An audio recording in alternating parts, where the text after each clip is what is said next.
Hello mga kasari, isang maulan na hapon po sa ating lahat.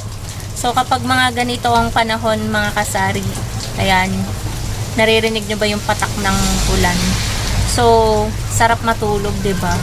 Pero tayo bilang isang tindera, hindi tayo nagsasara ng tindahan. Tinitiis natin yung kasabikan natin na mahiga, na matulog, kasi tayo ay nanghihinayang sa benta at kikitain natin. So, ganyan yung talagang nasa isip natin palagi mga kasari. So, for today's video guys, hindi ko alam kung ano ang i-content ko pa ngayon. Siguro, ang i-share ko na lang sa inyo mga kasari is yung about sa ating GCash. Ayan.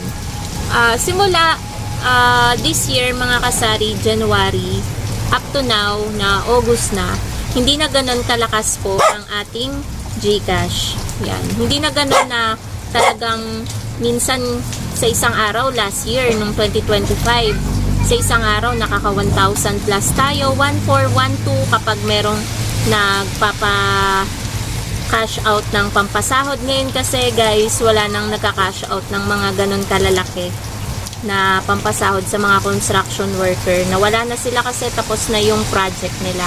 So, yun lang guys. Lagi niyong tatandaan na sa ating ganitong negosyo, talagang dadating yung point na matumal.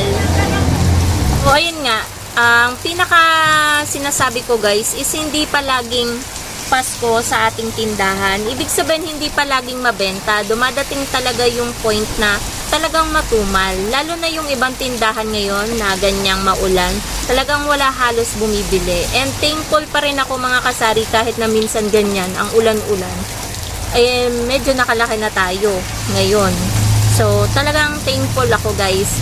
And everyday ko naman sinasabi guys, palagi kong sinasabi sa inyo na kahit pa man maliit yung benta ko, at least kumakayod ako, hindi ako nagpapabigat sa magulang ko. Yun guys yung pinakamahalaga. So ayun nga, balik tayo dun guys sa ating GCash dito sa Sari-Sari Store. Dati sa isang araw pinakamaliit ko na is 500 plus, 600, 700, ganyan yung kita yun guys ha.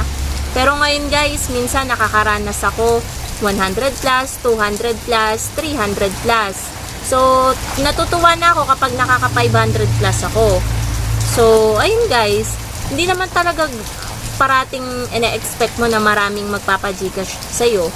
Tulad ngayong araw na to, nakaka 200 pa lang ako nakita sa GCash. Mantak nyo, 200 na rin yun.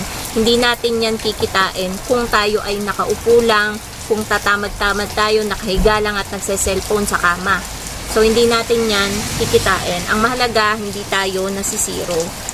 So, hindi na nga lang guys katulad ng dati na, for example, sa isang buwan, nakaka 20 plus or 17,000, kulang-kulang 20k yung kinikita natin ngayon.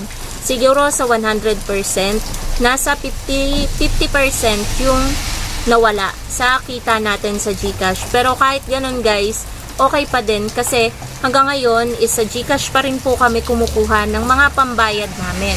For example, anong binabayaran nyo? Yung motor namin guys is cash. So yung 100k na inutang namin ay sa tao, inutang ngayon sa bangko.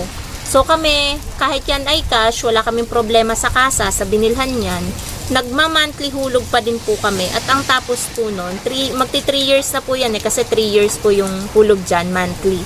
So, 3,380 po monthly. Dito po namin yon kinukuha sa kita ng GCash. Ano pa ba? Minsan na meron kaming pay later kapag may binibili kami at tingin ko, marami na akong bayarin, hindi ko na siya kayang bayaran. At kapakipakinabang naman, tulad nung cabinet ko, yun. So, nag-pay later kami nun. So, buwan-buwan din yun. Hindi naman ganun kalaki kasi 300 plus, 400 plus, ganun. So, sa GCash ko din yun kinukuha. So, marami kami guys, expenses na sa GCash namin kinukuha. Kaya, kahit papano, yung kinikita namin sa GCash ay may napupuntahan na ano. Kaya nga lang guys, minsan kapag namimili kami, kunwari, short sa marami nang ubos na paninda tapos wala tayong benta kasi binayad natin sa ibang delivery. So, ang nangyayari guys, sa GCash ako kumukuha ng pang grocery. Tapos, meron na ding mga hindi pa nababalik ang tindahan. Medyo malaki na rin sa GCash. So, aaminin ko sa inyo guys, siguro nasa 30k na yung utang ng tindahan sa GCash. Kaya hindi ganun guys kalago ngayon yung ano natin sa GCash. At ayun, yun yung struggle ko ngayon mga kasari dito sa tindahan. Hindi din tayo perfect na tindera, pero kahit papano hindi tayo nalulubog. Hindi tayo lubog sa utang.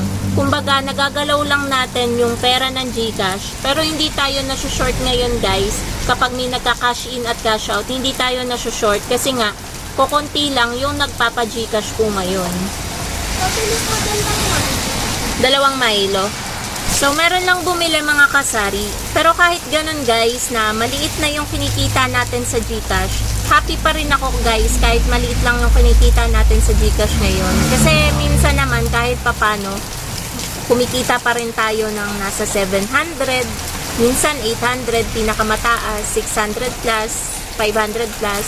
Para sa akin guys, malaking bagay na yun. Kasi hindi naman natin talaga mapupulot yun kung saan saan.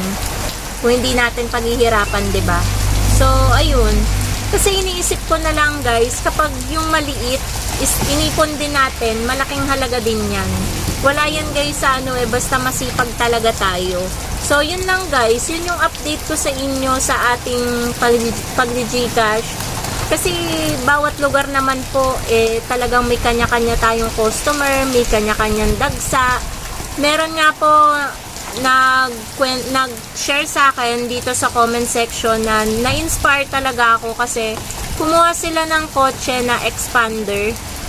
So, yung kung paano daw nila yung nababayaran sa kita daw po ng GCash nila. So, ang hulog yata nila monthly is nasa 23,000 plus, and nakaka-proud lang yung kasari natin na yun kasi ang laki ng kinikita nila sa GCash. Pero guys, hindi naman ako naiinggit. Nai-inspire pa nga ako sa kanya. So, yun. Parang nai-inspire ako sa kanya ganun. Siguro sa place nila, talagang hindi matumal ang GCash. Talagang sobrang lakas. Kasi mantak nyo, dun siya nakakakuha ng pambayad nila monthly. Dun sa hulugan nilang expander. Brand new yun, guys. Kaya nakaka-inspire talaga yung kwento ni kasari natin. So, ayun guys, yun lang naman ang ating update sa ating GCash. So, ganun pa rin guys. Hanggang ngayon is nagre-record pa rin tayo ng ating mga transaction para safe tayo. At kahit papano guys naman, wala namang anything na nangyayari sa ating pag-GCash kasi nga, mas tinitriple natin yung pag-iingat kasi pera yung nakasalalay dito mga kasari. Every transaction, mapa-load, cash in, cash out, bills payment, naka-record po yan dito sa ating record book. So, nakalagay dyan yung date, yung transaction, kung cash in or cash out, yung amount, reference number, oras, and then signature. Kahit hindi natin yan guys napapapirmahan sa customer, ako na lang yung pumipirma, palatandaan na, or kunwari, kakilala ko yung nagpa-GCash, nilalagyan ko na lang ng pangalan nila. So, yun guys, para alam ko kung sino yung nag-ano ng transaction na yun. So, yun lang naman guys ang ating vlog for today. Ngayong bagyong bagyo. Thank you so much for watching, and sana guys, huwag kayong magsawang manood dito sa aking YouTube channel. Ingat po kayo. Bye!